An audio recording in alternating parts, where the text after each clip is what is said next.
You're listening to Female Founders with Claire Bartlett, the podcast that tells you what it is really like to be a female founder in today's world. We share invaluable insights through personal journeys and real-life business experiences, highlighting the highs and the lows so you can move forward in your business with ease. I am passionate to share with you the realities of business and give you the strategies and simple steps you need to truly succeed with your business. Today's episode is brought to you by Xero Accounting Software, a champion of female entrepreneurs and a proud sponsor of the Female Founders podcast. Managing your business finances can feel overwhelming, but Xero simplifies it all and gives you the power to keep your books in order and your mind on growth. Xero have offered an amazing 50% discount on your first 3 months with them. So if you'd like to take advantage of this amazing deal, just search refer.xero.com/female founders or follow the link in the show notes. Don't forget to give this show a follow to make sure you never miss an episode and share it with any incredible female founders you know. But for now, let's jump into this week's episode. Hello everyone and welcome to another episode of the Female Founders with Claire Bartlett. I am so excited to be with you all today, and I want to talk to you about a really interesting topic, the big C word, confidence. What is confidence? Where do you find confidence? And can you ever have too much confidence? Well, if you've listened to me talk previously, you will know that confidence, in my opinion, plays a huge part in business, in the success of business. So I want to demyth some of those elements today and talk through, the whole process of what confidence really is, break it down for you guys, and then really share some great insights and tips on how you can build that confidence. So to start us off, what actually is confidence? Well, the English dictionary, the definition is a feeling of self-assurance arising from an appreciation of one's own abilities or qualities. So in essence, it's a person's belief in their own ability to succeed in specific situations. To break it down further, really, it's the level of nerves you feel in any specific situation. So you might be really confident in one specific area of your life, but then feel the nerves and be really uncomfortable and unconfident in another area of your life. And that is okay, right? We all have different skill sets. We all have different levels of abilities. So you can never truly be 100% confident across the board in every situation, because every new situation that you walk into, whatever that might be, your nerves will be higher because your confidence is lower in yourself because you've never been in that situation. So there's a little bit of doubt or, unfamiliarity about that situation. So confidence is a big word and it's thrown around so much. And it can have a huge impact on the success of your business to how confident you are in these situations. But what can we do to build confidence if we are struggling in a specific area? Well, confidence can be given and it can be taken, right? We are all born with the same level of confidence. If you look at a tiny little baby or a toddler running around giggling, they are full of confidence. They don't have any self-doubt. They don't have any fear of danger. But somewhere along the lines, we lose our confidence in ourselves because we have either willingly given it to people or they have taken it away from us. So if you look back through your past, there'll be so many situations. Some can be huge situations and others can be really tiny and actually feel immaterial at that time. But you're losing, they're chipping away at your confidence. So it could be one for me, for instance, was I was in the choir when I was at school and I got given the opportunity to be the lead singer and I had to do a really small solo at the beginning of the piece. And I was so excited about this opportunity, but the nerves got the better of me. It was a new situation for me. And I opened my mouth and literally nothing came out. I couldn't make a sound. So my confidence, I lost a lot of confidence that day because suddenly this situation stole some of that confidence I had. I hadn't been successful in that situation. So that gained fear in me for any future similar situations. So you need to look back and see what areas you've lost your confidence, where it's gone, who has taken it from you. And then say to yourself, it's time to take it back. It is time to make those changes and bring all of that confidence home to me where it should be. I got a massive fear of being on stage from that one situation. And it took me a really, really long time to gain that confidence back. But once I realized that actually none of these situations in my past deserved to own any of my confidence, I started pushing myself to put myself in really uncomfortable situations.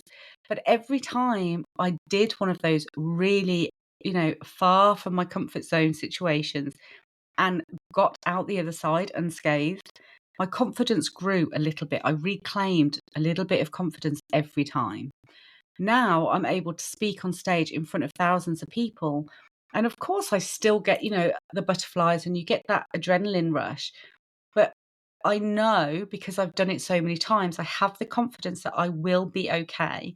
Once I'm on stage, I know that I'm comfortable in what I'm talking about. Um, so I don't get stage fright anymore. But it's taken a lot of small steps for me to get there. It started with running a networking event where there was 10 strangers in the room and I had to lead the event. And that was probably the first step I took on this journey. And the fear I felt, I had physical reactions to that fear, I was physically shaking. Couldn't catch my breath. It was a huge thing for me to do.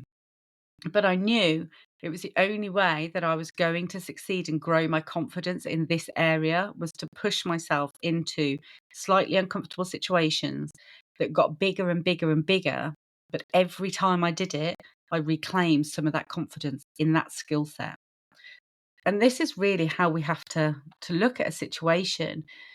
If you've lost your confidence in a specific area of your life, whether that's business or personal, how can you take some steps to reclaim that confidence? Because ultimately, that confidence belongs to you. You need to get that back for yourself, for your mental health and your well being. When you have a severe lack of confidence, which means that you get those nerves constantly around so many different situations, that's where anxiety comes in. It becomes bigger than just a lack of confidence. You can get anxiety or your stress levels really rise in situations. So confidence is so much bigger than just being able to do a live on social media or walk into a room full of people and stand in front of them all and hold their attention. It impacts us in every single area of our lives. And another thing, if you see somebody that is struggling with confidence, just lend them a little bit of yours.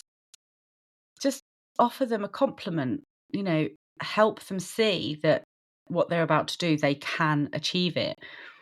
Because confidence can be given and taken, but it can also be gifted to other people. So I have a thing that I do, which is sort of a random act of kindness. I try and do something small every day. One of the things that I quite often lean on is just paying a stranger a compliment. If I see someone in a dress that I love, I'll tell them that I love it, because what is the point of having that positive, beautiful thought about somebody, but then keeping it to myself? I don't know what is going on in that person's life. Me paying them that tiny compliment that makes no difference to me might actually be the highlight of their day, might be just that lift of confidence that they needed in themselves. And I don't know about you, but whenever that's happened to me in the past, if someone's, friend or stranger has complimented a specific outfit, every single time in the future that I wear that outfit, I wear it with a little bit more confidence, because I know that somebody out there has seen me in it and had taken the time to compliment me on it. So, yes, it's important to work on your own level of confidence, but something else that can help you on that journey is to gift confidence to other people. Because sometimes when it comes to talking to strangers and paying them a compliment, that in itself takes a bit of confidence. You can feel a bit nervous about interrupting someone in their day. Like I said, you don't know anything about this person, but what you do know is that you've had a positive thought about them and it deserves to be shared. That positivity deserves to be out there in the world. So that's a really big thing that we can be doing that actually takes no time or effort from us, but can make a huge difference. And I know from past experience how it's made me feel when someone else has done that to me, and I want to pay that forward. So have a think about it today, who you can compliment. Start by making sure that you compliment friends, the people that are already in your space. It takes less confidence when you already know the person. But then build up to telling strangers if there's ever anything that you like about them, if they've done a great speech or they're just wearing something that you really love or you think they look great in, then tell them. One caveat with this though is never fake it. Don't tell somebody, pay them a compliment if you don't actually believe it, because that's just false.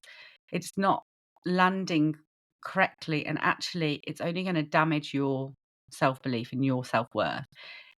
You need to be authentic with it. So if you see something that you truly love, then tell them. If you don't, just don't. Don't say anything at all. There's no value in lying to people about these things. Another area of confidence that baffles me slightly is that if a woman, especially, is, a very strong personality and they're assertive in their workplace, then quite often we're then labeled with being overconfident.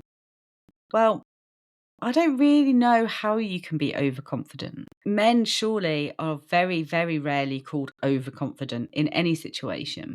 So it seems to be a label that is put directly onto women, which is, unsurprising because it's a negative comment. I don't personally think you can ever be too overconfident. You can be cocky, sure, but confidence in itself, you can never just be overconfident. The other thing when it comes to confidence that we so often do, and this was so brilliantly discussed by Stephen Bartlett actually on his live tour, we pick like our top 5 skills that we're really good at. And, they could be marketing your company or, public speaking, whatever these skills are, we all have our top 5 skills. But what we end up doing is working repeatedly to improve those top 5 skills. We want to be the best that we can possibly be in those 5 skills. But what we're actually doing by doing that is neglecting hundreds of other skills that could complement the ones that we already have or take us down an entirely different route. But by focusing on those top 5 that we have, yes, we can be super confident in those, but then we're leaving ourselves lacking in so many other areas of our life.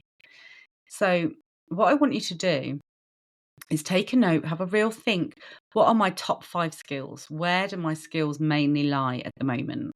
And then try and figure out some complementary skill sets that you're not so good at, but that you could work on to bring them up. And then suddenly you're great or good in 10 skill sets.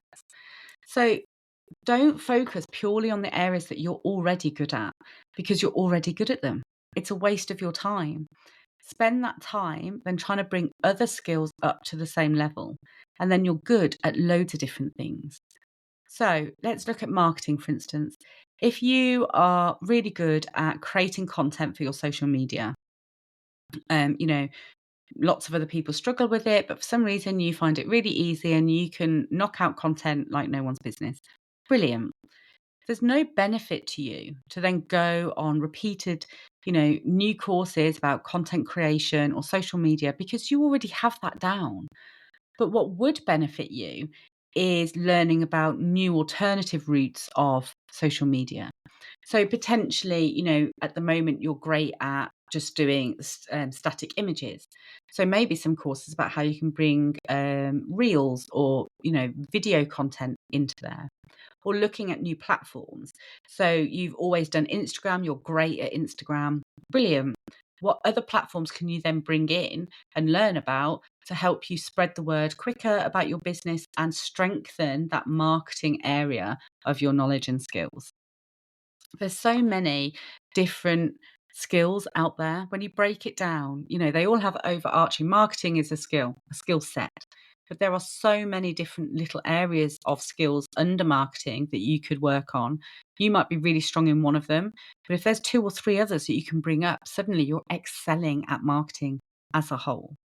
So I really want you to start thinking about the skills that you have and what other skills you can start working on to improve your overall confidence levels in business or personal, like I said. Confidence is a funny beast, right?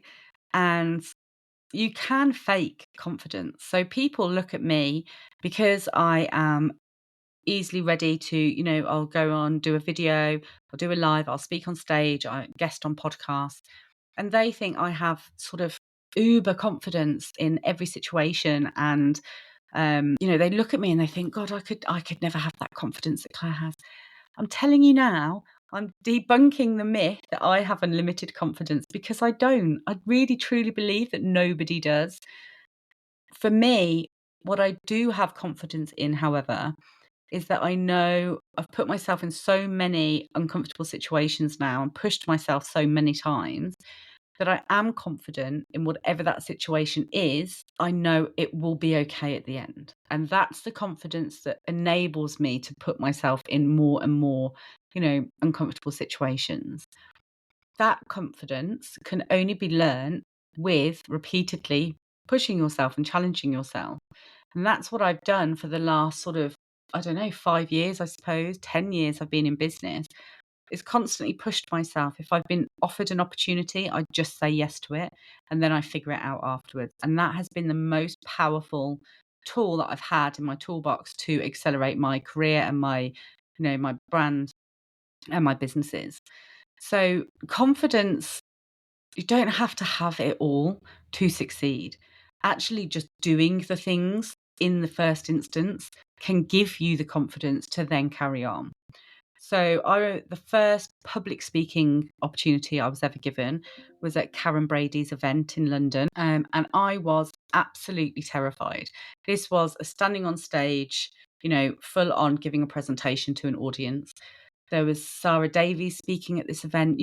Suddenly I don't even know how it happened, thrown into this world. And yes, I suffered nerves, 100%. I was really, shaking. I had to take myself off just before my slot and really have a talking with myself and just do some breathing exercises and really calm myself down. But what I learned from doing that first situation, that first public speaking event, was that actually, yes, the nerves were horrific, really, really bad. But once I got up on stage and I started talking, my confidence, all those nerves sort of dissipated, because I was confident in the knowledge and in the information that I was sharing with the audience. So that's really important to remember. I'd practiced the talk, I knew the slides inside and out, but more importantly, I was talking on a subject that I did every single day. I was talking about business and the areas that I could talk about in my sleep. So the situation itself was really nerve-wracking. But once I was up there and I just got into the flow of it, I was absolutely fine. And then after the event, when I'd finished talking, I had a queue of people wanting to talk to me, either just to compliment me and tell me how amazing they found that session, how useful it was for them, or ask me questions on different areas. But all of that helped build more confidence than I'd already got from just that situation.